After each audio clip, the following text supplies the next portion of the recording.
Madhya Pradesh assistant professor की परीक्षा के लिए कुछ प्रश्न हैं। रीतिकाल से ये प्रश्न लिए गए हैं। तो चलिए बिना देर किए हम शुरू करते हैं। पहला प्रश्न है, रीतिकाल को अलंकृत काल की संज्ञा किसने दी है? ऑप्शन ए है आचार्य रामचंद्र शुक्ल। ऑप्शन बी है विश्वनाथ प्रसाद मिश्र। ऑप्शन सी है मिश्र बंधु। ऑप्शन डी है डॉक्टर रमाशंकर शुक्ल रसाल। तो प्रश्न क्रमांक पहले का उत्तर लगभग सभी लोगों को पता होगा कि जो रीतिकाल को अलंकृत काल नाम दिया है वो किसने दिया है? मिश्र बंधु ने दिया है। तो सी इसका सही उत्तर होगा। मिश्र बंधु ने अपनी कौन सी पुस्तक में? मिश्र बंधु विनोद में। ठीक है, मिश्र बंधु विनोद में उन्होंने अलंकृत काल नाम दिया था किसको? रीतिकाल को। ठीक है, और आचार्य रामचंद्र शुक्ल ने इन्होंने क्या कहा था? रीतिकाल को रीतिकाल आचार्य रामचंद्र शुक्ल ने ही कहा था। ठीक है, और विश्वनाथ प्रसाद मिश्र ने क्या कहा था? उन्होंने रीतिकाल को श्रृंगार काल कहा था। ये भी ध्यान रखना है आपको। ठीक है, श्रृंगार काल कहा था। और रमाशंकर शुक्ल इन्होंने रीतिकाल को क्या कहा था? कला काल। कला काल किसने? रमाशंकर शुक्ल रसाल ने। तो सभी विकल्पों के बारे में भी थोड़ी थोड़ी नॉलेज आपको होना चाहिए। अगला प्रश्न है, प्रश्न क्रमांक 2, रीतिकाल को श्रृंगार काल किसने कहा है? ठीक है, पहले हम देख चुके हैं इसको। ए है डॉक्टर नगेंद्र। बी विश्वनाथ प्रसाद मिश्र। सी आचार्य हजारी प्रसाद द्विवेदी। डी डॉक्टर भगीरथ मिश्र। तो बताया था मैंने पहले ही, इसका सही उत्तर होगा विकल्प बी, विश्वनाथ प्रसाद मिश्र ने। ठीक है, रीतिकाल को क्या कहा था? श्रृंगार काल कहा था। ठीक है, डॉक्टर नगेंद्र ने जो आचार्य शुक्ल ने कहा था रीतिकाल, उसी का समर्थन किया था, तो इन्होंने भी उसको रीतिकाल कहा। और ठीक है, आचार्य हजारी प्रसाद द्विवेदी ने भी रीतिकाल माना। और डॉक्टर भागीरथ मिश्र ने इन्होंने नया नाम दिया था क्या? रीति श्रृंगार काल। ठीक है, रीति श्रृंगार काल ये किसने दिया था? डॉक्टर भगीरथ मिश्र ने। प्रश्न क्रमांक 3, आचार्य रामचंद्र शुक्ल ने रीतिकाल का प्रवर्तक किसे माना है? ए केशवदास। बी चिंतामणि त्रिपाठी। सी मतीराम। डी कृपाराम। अच्छा प्रश्न है ये। ठीक है, महत्वपूर्ण प्रश्न है, बार बार परीक्षाओं में रिपीट होता है। तो आचार्य रामचंद्र शुक्ल ने रीतिकाल का प्रवर्तक किसे माना था? चिंतामणि त्रिपाठी को। ठीक है, बी इसका सही उत्तर है। चिंतामणि त्रिपाठी को आचार्य रामचंद्र शुक्ल ने क्या माना था? रीतिकाल का प्रवर्तक। ठीक है, लेकिन अगर हम समय को देखेंगे तो चिंतामणि त्रिपाठी से पहले कौन आते हैं? केशवदास आते हैं। ठीक है, इसको आगे हम देखेंगे। आगे चलें, प्रश्न क्रमांक 4, कालक्रम की दृष्टि से डॉक्टर नगेंद्र ने रीतिकाल का प्रवर्तक किसे स्वीकार किया है? ठीक है, कालक्रम की दृष्टि से डॉक्टर नगेंद्र ने ए केशवदास, बी चिंतामणि, सी कृपाराम, डी रहीम। तो किसने माना था डॉक्टर नगेंद्र ने? केशवदास को। ये इसका सही उत्तर है। ठीक है, अ, और किस रचना को उन्होंने माना था डॉक्टर नगेंद्र ने? इनकी जो रचना थी रसिक प्रिया। ठीक है, इसका समय लगभग माना था 1591 ईस्वी। इसके आधार पर डॉक्टर नगेंद्र ने केशवदास को रीतिकाल का क्या माना था? प्रवर्तक माना था। चिंतामणि को आचार्य शुक्ल ने मारा था, बता चुके हम। ठीक है, कृपाराम का देखा जाए तो जो कृपाराम है केशव से पहले भी आते हैं, लेकिन डॉक्टर नगेंद्र ने कृपाराम की जगह किसको चुना? केशव को। अगर समय काल पूछा जाए तो कृपाराम केशवदास से पहले आएंगे। ठीक है, रहीम तो भक्ति काल के कवि थे। आगे देखें, प्रश्न क्रमांक 5, रीति सुभाष कवित की बन्नत बुध अनुसार यह पंक्ति किस कवि की है? ठीक है, ए भिखारी दास, बी देव, सी चिंतामणि, डी केशवदास। ठीक है, तो ये पंक्ति कहाँ से ली गई है? अ, कविकुल कल्पतरु से ली गई है और किसकी है? चिंतामणि की। तो ये किसने लिखा है ग्रंथ? ये भी याद रखना है, चिंतामणि ने लिखा है। क्या नाम है? कविकुल कल्पतरु। कविकुल कल्पतरु। परीक्षा में कभी-कभार ये भी पूछ लेता है किसकी रचना है? तो चिंतामणि त्रिपाठी की रचना है। क्लियर है? भिखारी दास की भी एक प्रसिद्ध लाइन है, वो हम आगे देखेंगे। ठीक है, देव, इन सभी की लाइन हम आगे देखेंगे। और प्रश्न क्रमांक 6, केशवदास की किस रचना को छंदों का अजायब घर कहा जाता है? ए रसिक प्रिया, बी कवि प्रिया, सी विज्ञान गीता, डी रामचंद्र का। ठीक है, तो इसका सही उत्तर होगा विकल्प डी। ठीक है, रामचंद्र का।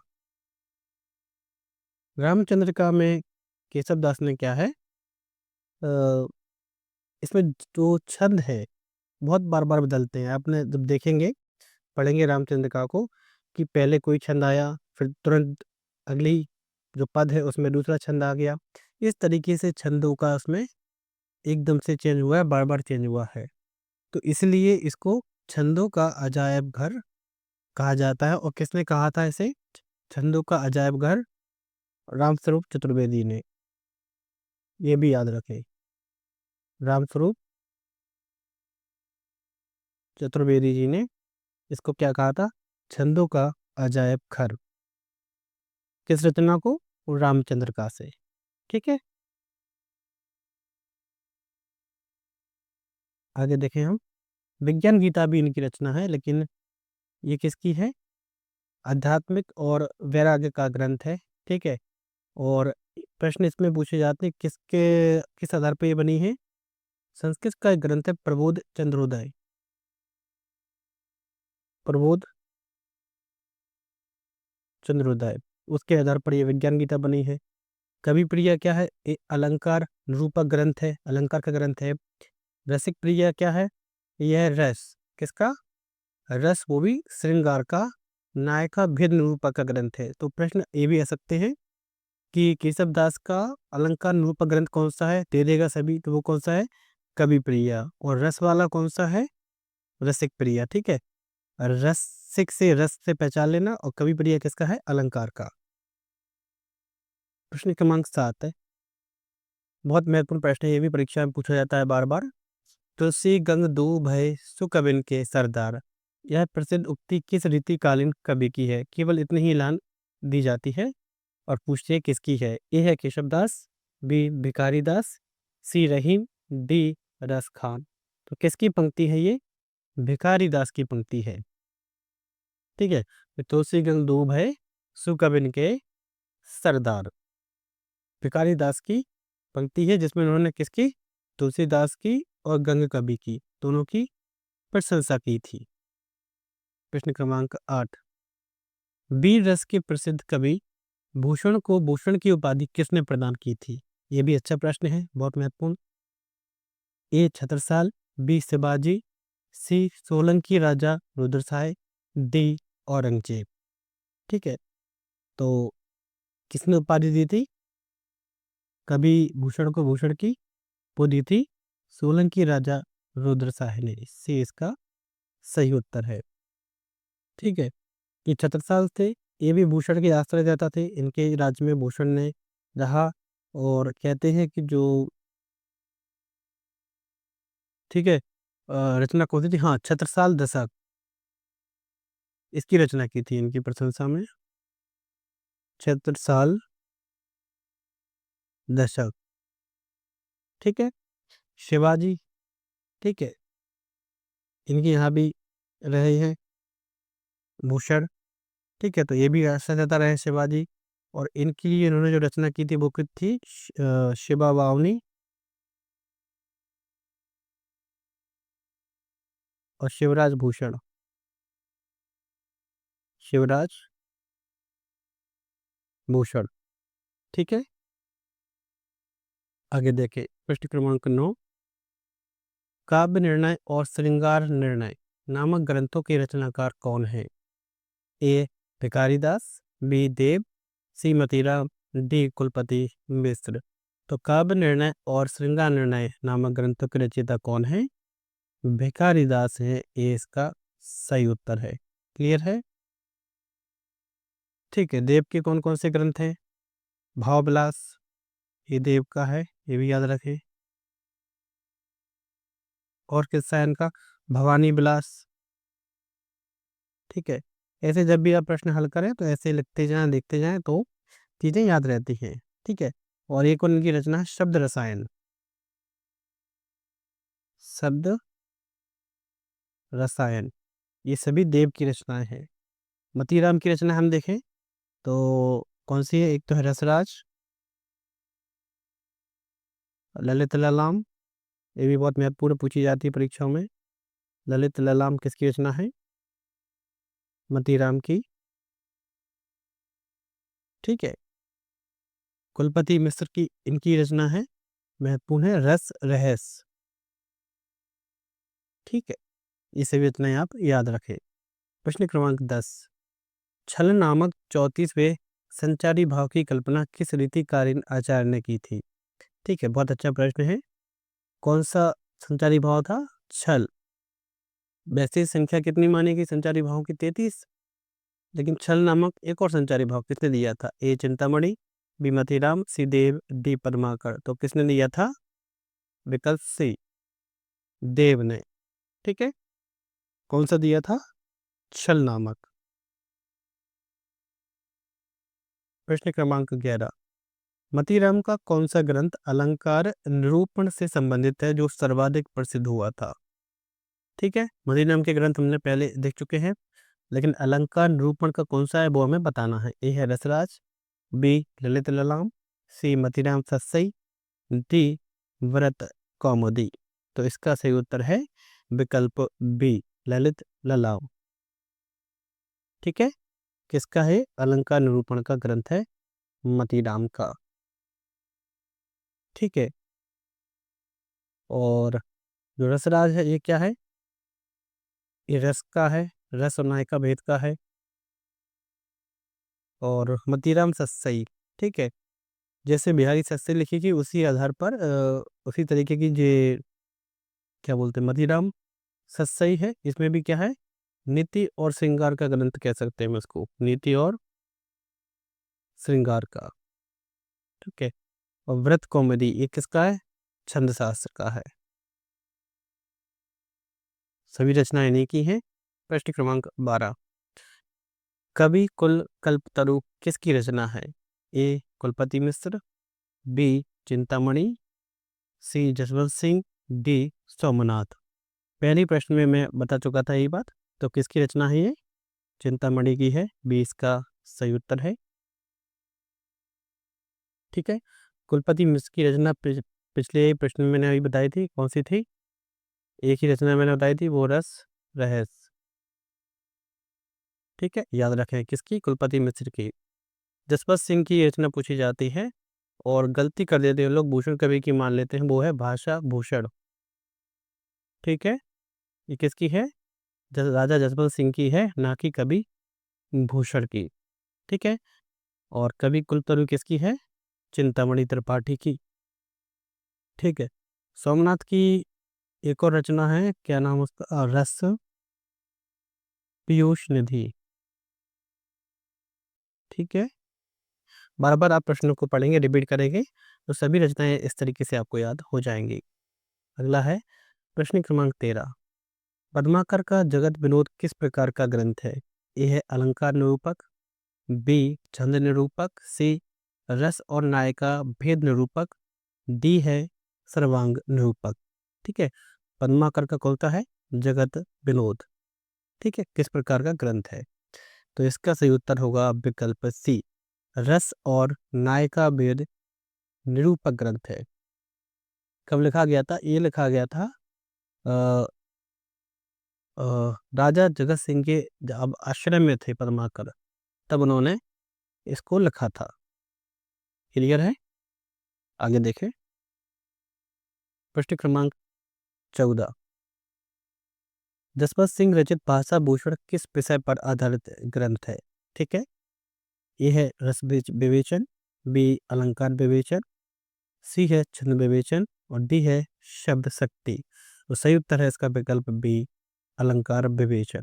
ठीक है, अगर पेपर थोड़ा लेवल कठिन आया तो ये प्रश्न भी वो पूछ सकता है। वैसे सवाल तौर पर पूछता है कि भाषा भूषण किसकी रचना है, तो बहुत सारे कवियों की रचना देगा, उनको मिलाने के लिए पूछ सकता है। और जसवंत सिंह की जो भाषा भूषण है वो किस पे आधारित है? अलंकार विवेचन पर। अगर प्रश्न पत्र कठिन बना तो इस प्रकार के प्रश्न भी आ सकते हैं। क्लियर है? भाषा भूषण अलंकार विवेचन पर। आगे देखिए प्रश्न क्रमांक 15। रहस्य नामक ग्रंथ के रचयिता कौन है? ए कुलपति मिश्र, बी रसलीन, सी देव, डी याकूब खां। ठीक है, तो एक ही प्रश्न रहस्य कुलपति मिश्र का लगभग मैं तीसरी बार बता रहा हूँ। ठीक है, तो आपको याद हो जाना चाहिए। तो रहस्य किसकी रचना है? कुलपति मिश्र की। ये इसका सही उत्तर है। क्लियर?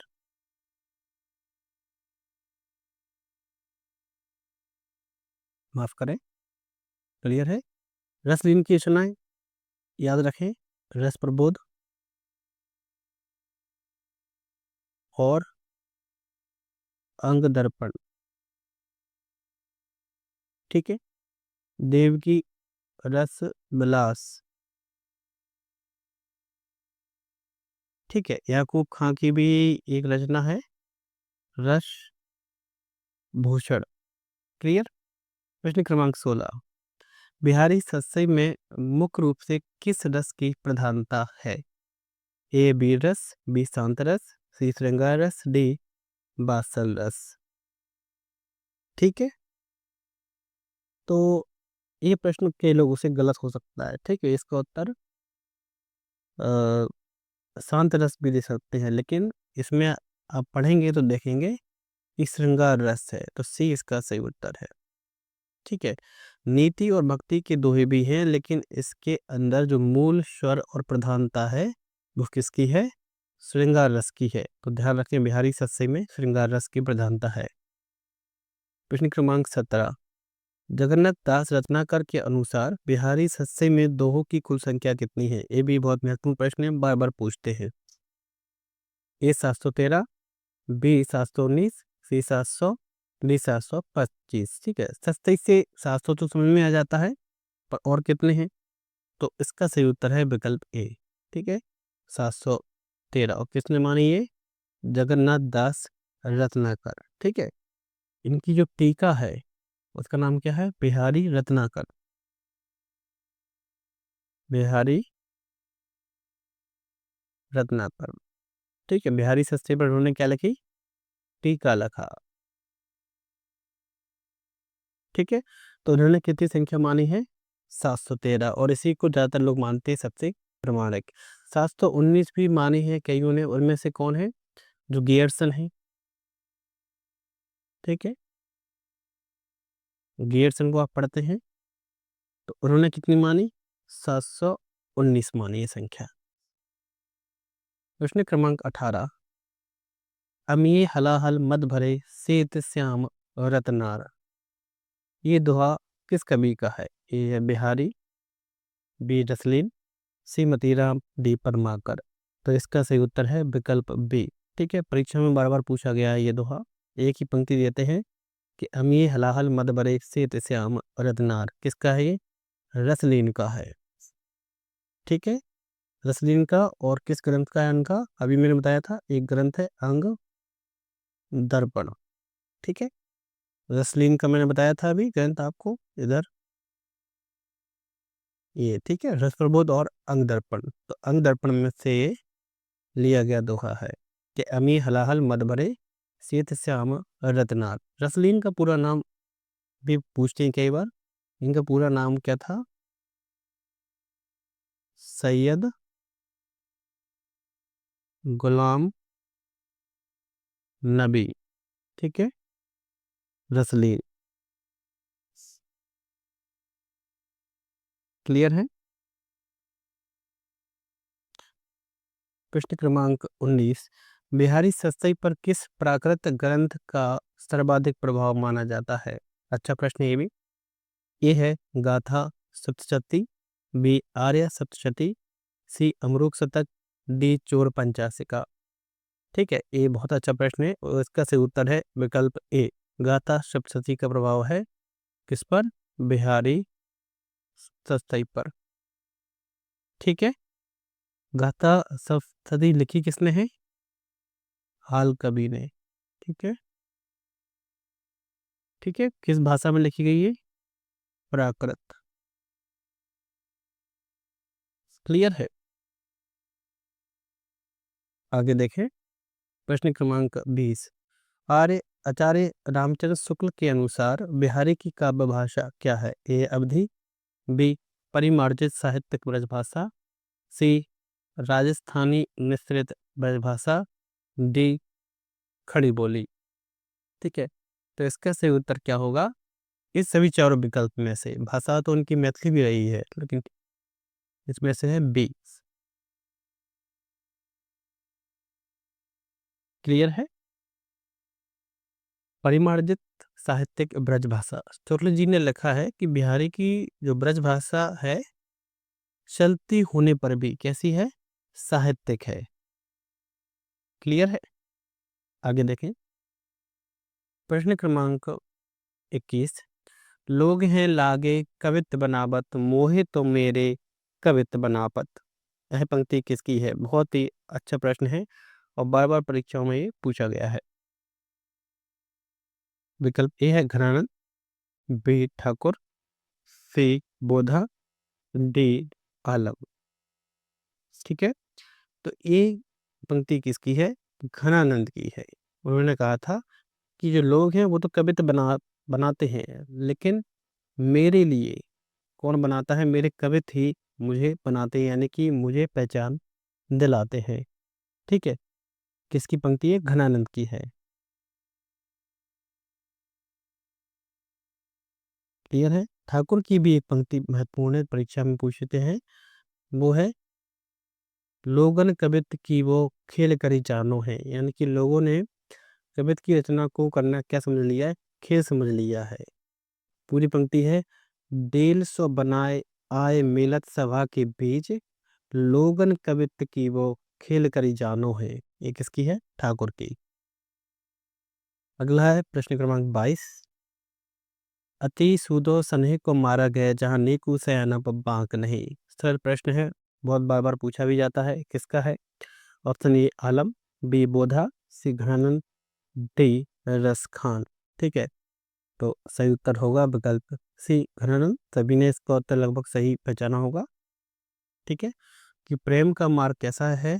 बहुत ही सीधा मार्ग है। अति सूदो स्नेह, स्नेह का मार्ग, स्नेह यानी कि स्नेह का मार्ग बहुत ही सीधा है। जहाँ नेकु सयानप बाक नहीं, जहाँ थोड़ी भी सयानापन, चतुराई का कोई वो नहीं है कि आप उसमें चतुराई करें। आगे देखें, प्रश्न क्रमांक 23, इश्कनामा और वरह बारिश नामक ग्रंथों के रचयिता कौन है? ए घनानंद, बी बोधा, सी आलम, डी द्विजदेव। ठीक है, तो इश्कनामा और वरह बारिश के रचनाकार कौन है? बोधा है, बी इसका सही उत्तर है। बोधा का और नाम देखें, क्या नाम था इनका? एक और नाम था बुद्धिसेन, ये उनका पूरा नाम था। ठीक है, कभी कभार पूछ लेता है बोधा का पूरा नाम। रचना कौन कौन सी? इश्कनामा और वरह बारिश। ठीक है, अब लोग क्या करते हैं, इश्कनामा पढ़ के इसका उत्तर घनानंद लगा देते हैं, बल्कि घनानंद की इश्क लता है। क्या है? इश्क लता, और इनकी है इश्क नामा। घनानंद की रचना कौन सी है? और इश्क लता के अलावा सुजान सागर उनकी प्रेमिका थी, वैश्या प्रेमिका मानी जाती है सुजान सागर। और विरह लीला। ठीक है, एक और रचना थी कोकसरा, ये भी इनकी रचना है। कोकसरा, ठीक है। आलम की, एक तो आलम केली इन्हीं के नाम से ही है, आलम केली। और एक और रचना कौन सी है? माधवानल कामंद कला।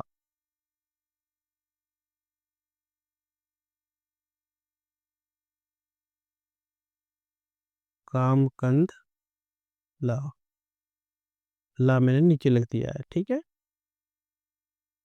क्लियर है।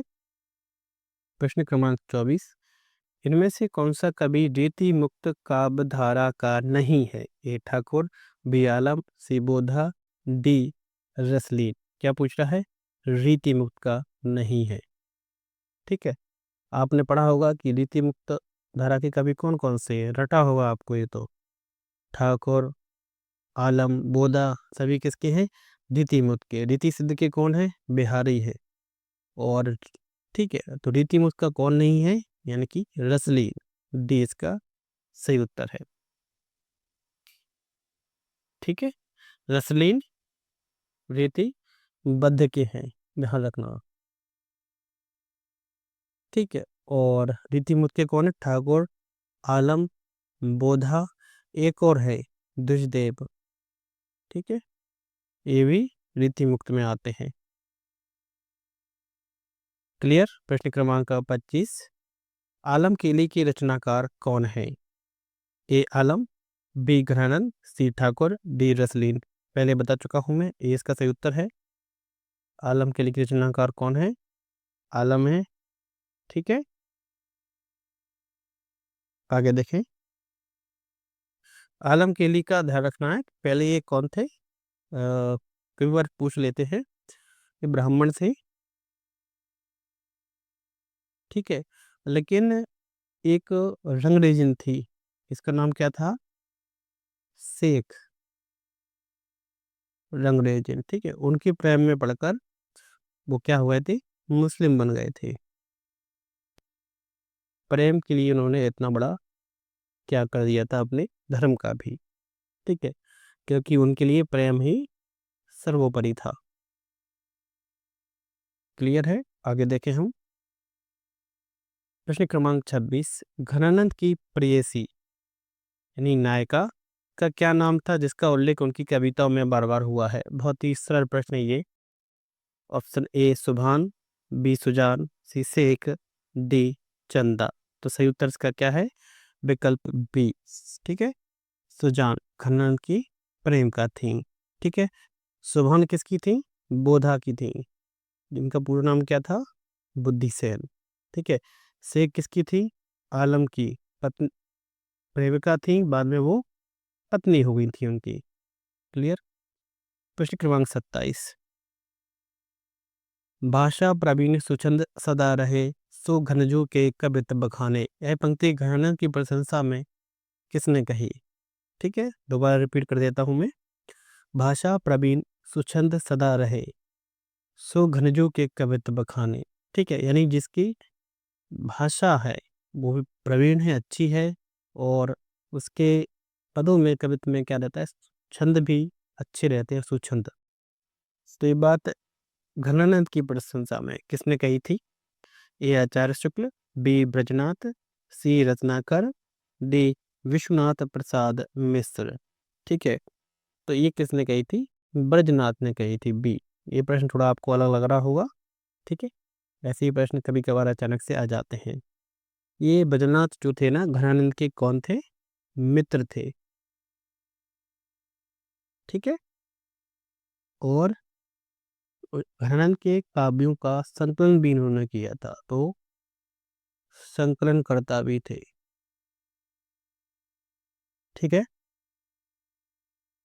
प्रश्न क्रमांक 28, ठाकुर थसक और ठाकुर शतक किसकी रचनाएं हैं? ए है ठाकुर बुंदेलखंडी, बी असनी वाले ठाकुर, सी ठाकुर शिव सिंह, डी इनमें से कोई नहीं।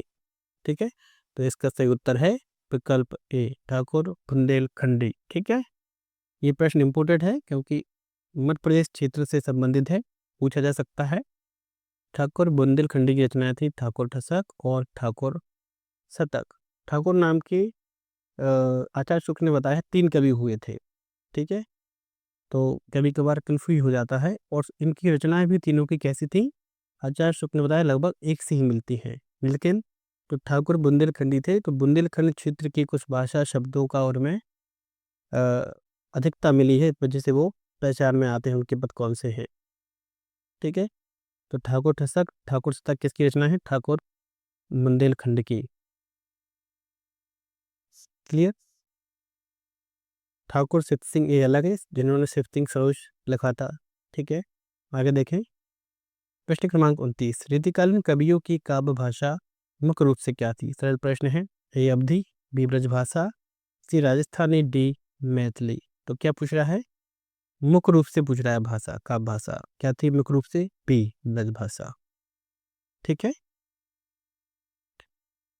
आगे देखें, आखिरी प्रश्न है, प्रश्न क्रमांक 30 निम्नलिखित में से कौन-सी विशेषता रीतिकाल की प्रमुख विशेषता नहीं है? कौन-सी नहीं है? प्रमुख विशेषता नहीं है। ए है आश्रयदाताओं की प्रशंसा होती थी, बी है श्रृंगारिकता बहुत ज़्यादा है, बी भी सही है, सी है राष्ट्रीय भावना की प्रधानता। तो ये प्रधानता रीति काल में नहीं थी, तो सही उत्तर हो गया विकल्प सी। ब्रज भाषा का चरमोत्कर्ष ये तो था ही, ठीक है? तो रीतिकाल के तीनों गुण हैं, पहला, दूसरा, तीसरा, सभी। लेकिन ये रीतिकाल का नहीं है क्या? राष्ट्रीय भावना की प्रधानता उस समय नहीं थी। तो ठीक है, ये 30 प्रश्नों का एक सेट हमारा पूरा हो गया, लगभग आध घंटे में ही हो गया है,